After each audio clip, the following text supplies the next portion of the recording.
अटल सेना ने आज लखनऊ के गोमती नगर में ग्राम सभा नरही, विकास खंड कुड़वार, जनपद सुल्तानपुर के मूल निवासी एवं जुग्गौर लखनऊ के रहने वाले रजनीश कुमार मिश्र को प्रदेश अध्यक्ष की जिम्मेदारी सौंपी है। अटल सेना के राष्ट्रीय अध्यक्ष JP त्रिपाठी ने नियुक्ति पत्र जारी करते हुए कहा कि संगठन राष्ट्र सुरक्षा, देशभक्ति, देश की एकता और अखंडता, अपराध मुक्त एवं सनातन संस्कृति की रक्षा के लिए कार्यरत है। रजनीश कुमार मिश्र की संगठन के प्रति निष्ठा व ईमानदारी देखते हुए इन्हें जिम्मेदारी सौंपी है। रजनीश कुमार मिश्र के प्रदेश अध्यक्ष मनोनयन पर उनके समर्थकों में खुशी की लहर दौड़ गई है। इस मौके पर ओम प्रकाश दुबे, सुजीत कुमार मिश्र, अजीत कुमार मिश्र, वैभव मिश्र, देवांश, डॉक्टर शिल्पी, सुजीत कुमार सिंह, हर्ष सिंह एवं नरही भांटी शिव हनुमान मंदिर के वरिष्ठ कार्यकर्ता संजय मिश्र जी आदि उपस्थित रहे तथा उज्ज्वल भविष्य की कामना की। क्या उद्देश्यों को मद्देनजर रखकर ये प्रेस वार्ता की? ये प्रेस वार्ता का मुख्य उद्देश्य ये है कि अटल सेना एक अटल संदेश देश की जनता को देना चाहती है कि जो चुनाव है 2024 का, ये चुनाव इस देश के लिए एक युग परिवर्तन वाला चुनाव है, जो कि 2014 में कभी किसी ने ये नहीं सोचा था कि अगले 10 साल में हम मोदी जी को, जब हम 2014 में हम जिता करके भेजा था देश की जनता ने, तो कभी किसी को अनुमान नहीं था कि 10 साल के अंदर ये परिवर्तन होगा। और वो देश की जनता ने देखा है कि आज हमारा देश डिजिटल इंडिया, डिजिटल पेमेंट के मामले में विश्व का नंबर 1 है। और उसके बाद पूरी विश्व की जो अर्थव्यवस्था है वो चरमरा गई है, निगेटिव ग्रोथ है, और हमारे यहाँ 7% GDP है। तीसरा सबसे बड़ा ये मुद्दा था कि आपको पहले भी मैंने बोला कि पाकिस्तान की जो अर्थव्यवस्था, ये किसी के भी समझ से बाहर थी कि 2014 के पहले उनकी GDP हमसे ज़्यादा कैसे थी, और आज 10 साल के अंदर वो भीख मांग रहे हैं। उसका सबसे बड़ा अगर रीज़न था तो हिंदुस्तान को एक तरीके से गोडाउन बना दिया गया था फर्जी नोटों का, डुप्लीकेट नोटों का, और यहाँ से जो है उनकी अर्थव्यवस्था स्टैंड होती थी। लेकिन मोदी जी के आने के बाद जिस तरीके से प्रशासनिक व्यवस्था, इंटरनल लीकेज को दूर किया गया, आज देखिए पाकिस्तान की क्या हालत है।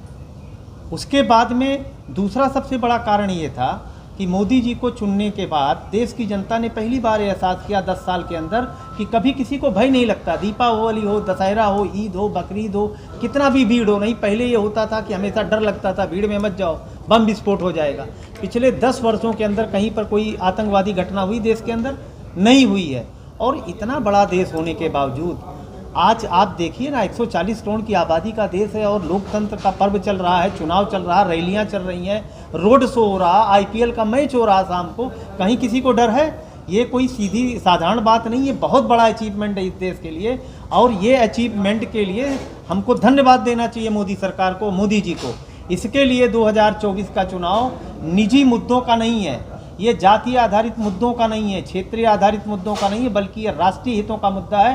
पूरी दुनिया में आग लगी हुई है, लेकिन भारत चैन की जो है नींद सो रहा है।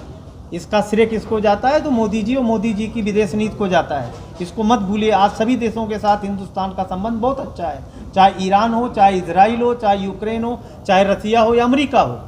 तो जो मेहनत करके एक दुनिया के अंदर भारत का जो स्तर बनाया है, उसको अगर मान लीजिए कि हम लोग बाधित कर देंगे और इस सरकार को रिपीट नहीं करेंगे, तो ये देश फिर 25-30 साल पीछे चला जाएगा और फिर कभी उभर नहीं पाएगा।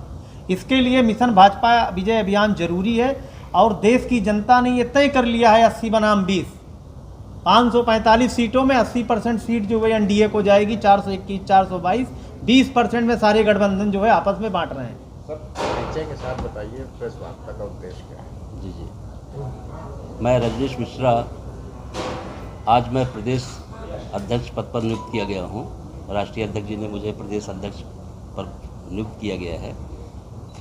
उनके द्वारा नियुक्त किए जाने पर मुझे हर्ष का विषय भी है, मुझे बहुत प्रफुल्लित भी हूँ कि मैं आज ऐसे उत्तर प्रदेश का संगठन का प्रदेश अध्यक्ष होते हुए संगठन को आगे ले जाने का प्रयास करने का जो बीड़ा है वो उठाने का मुझे मौका मिल रहा है। तो कहीं न कहीं जो अभी चुनाव प्रचार भी चल रहा है अटल सेना का, तो इस माध्यम से जो हम चुनाव प्रचार में भी अभी हम हैं, चुनाव अभियान में भी है, मिशन भारत जो हमारा विजय अभियान है भाजपा का, तो हम जगह जगह पे जा कर के हर जगह जो है अटल सेना के माध्यम से कहीं न कहीं हम जो विजय रथ है आगे बढ़ाने का प्रयास करेंगे। सर, एक सरकार पहल कर रही है मतदाता जागरूकता अभियान चला रही है मतदाता, तो उसके लिए आपकी सेना किस तरीके से काम कर रही है? हमारी सेना, जैसे मान लीजिए कुछ लोग ऐसे हैं, कहीं कहते हैं कि भाई गर्मी पड़ रही है, हम वोट डालने नहीं जाएंगे, सोए हुए होते हैं, लेकिन कहीं न कहीं हम जो अगर उनको कुछ जलपान की व्यवस्था करते हैं, कुछ वाहन की व्यवस्था करते हैं, उनको कहते हैं भाई साहब आप उठिए, आपका ये हक है, आप एक देश के राष्ट्र के हित के लिए काम करने जा रहे हैं, आपका कर्तव्य बनता है कि आप जो है आगे बढ़ करके हिस्सा लें, देश हमारा, राष्ट्र हमारा मजबूत हो, यही मेरी कामना है। सर, लखनऊ से राजनाथ सिंह जी चुनाव लड़ रहे हैं, एक उनके लिए वोट अपील, उनके बारे में तो देखिए, मैं अब आपने छेड़ दिया है, तो मैं वो जब शिक्षा मंत्री थे तब मैं 92-93 में हाई स्कूल का छात्र था, और बड़ा अच्छा है कि आज मैं इस माध्यम से उनके तक संदेश पहुंचाने का कार्य करूंगा। मेरा विद्यालय श्री हनुमत इंटर कॉलेज धम्मौर सुल्तानपुर, वहाँ से मैं छात्र रहा। उस समय वो शिक्षा मंत्री थे। मैंने पहला दृश्य माननीय राजनाथ सिंह जी का वहाँ शिक्षा मंत्री के रूप में देखा था। वहाँ मुलाकात हुई, तो मुलाकात तो क्या, वो तो दर्शन हुए थे केवल, जो कि कोई परिचय नहीं। मैं छात्र था, तो छात्र के नाते उनको देखते हुए उनके जो ओजस्वी भाषण थे, जो उनके विचार थे, उसको सुन करके मैं बहुत प्रफुल्लित हुआ था। और उनके दिशा निर्देश को देखते हुए जो मेरे अंदर एक इच्छा जगी थी कि मैं भी कहीं न कहीं अगर मुझे राष्ट्र के लिए, देश के लिए कुछ करना होगा तो मैं करूँगा।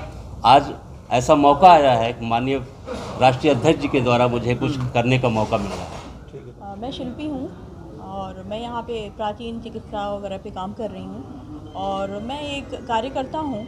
लेकिन मैंने ये महसूस किया है, जैसा कि अभी अध्यक्ष जी ने बोला, कि एक विकसित भारत की रणनीति, एक विकसित भारत का दृश्य दिखाया जा रहा है और दिख रहा है हमें। ये एक मशरूम की तरह उगी हुई पार्टी नहीं है, ये एक संघर्ष की पार्टी है, एक संकल्प की पार्टी है।